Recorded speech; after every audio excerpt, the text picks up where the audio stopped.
January 2014. Authorities issue a winter storm watch when a slow-moving Arctic front rolls over the mid-Atlantic. In Philadelphia, temperatures plummet, and officials declare a snow emergency. By morning, the entire city is covered in snow. That's bad news for Shirley Bonani. She's at home with her husband Fabian when she feels the first contractions. I'm feeling totally in control. Everything's good. The bags are actually packed. I never pack anything in advance, but they're actually packed. Even knowing that this record-breaking snowfall might slow them down, Shirley's not worried. I decided I'm going to take a shower. I'm going to get ready to go since I'm only 10 minutes apart, and they don't really want us to come in until we're about 3 minutes apart. Fabian loads up the car, which is parked about 300 feet away at the bottom of a hill. But when he goes back to retrieve his wife... As soon as I walk in, I hear wailing.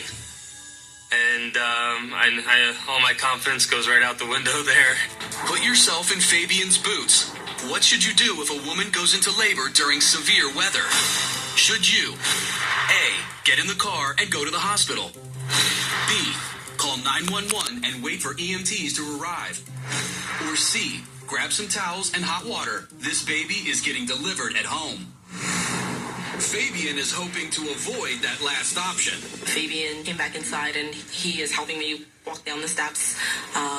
That's when my water broke. Everything happened so fast I didn't even call 911. So what's his plan? He thought he had prepared for the worst.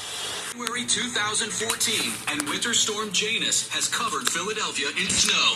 Fabian Bonani is at home with his pregnant wife, Shirley, when she begins to go into labor.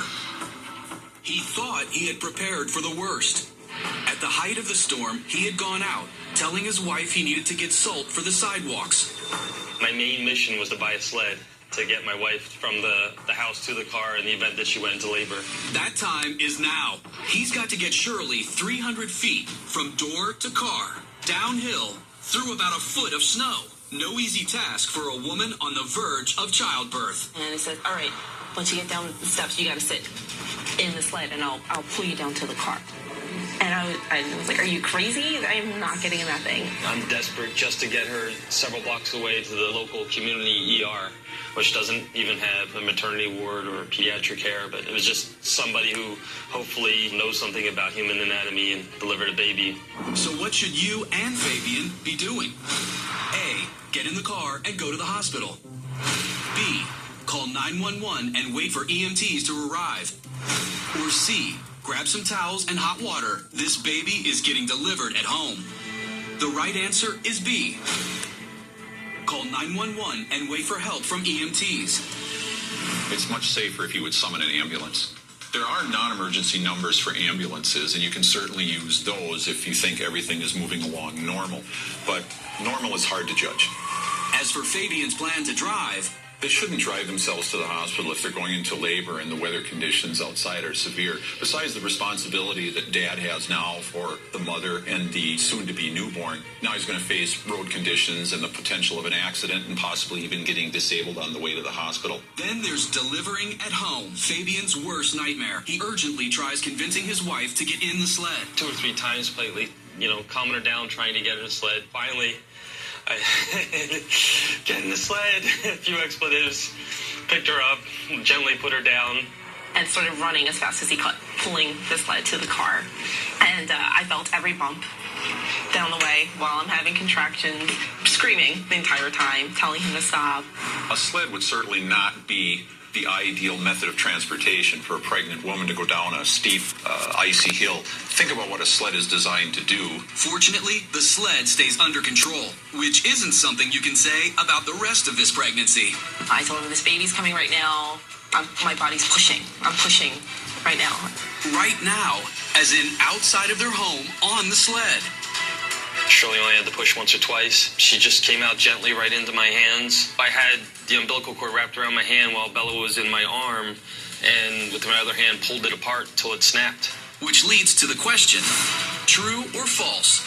In a situation like this, cutting the umbilical cord should be your first priority. The answer is false. Your first priority is keeping that baby warm.